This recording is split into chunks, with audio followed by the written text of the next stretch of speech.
Note that I'm using the full desktop client version of Teams here, not the one you get via your browser.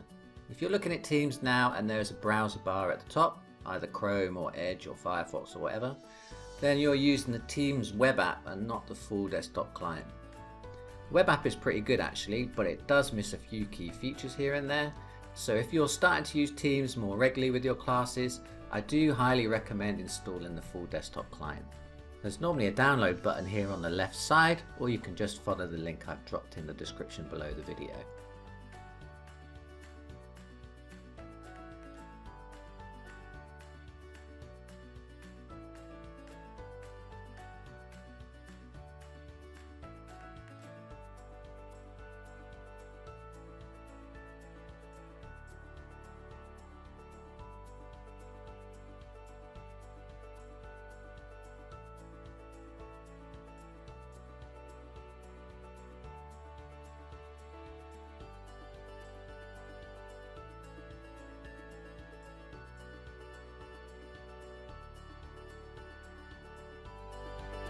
Check out more quick tips over here.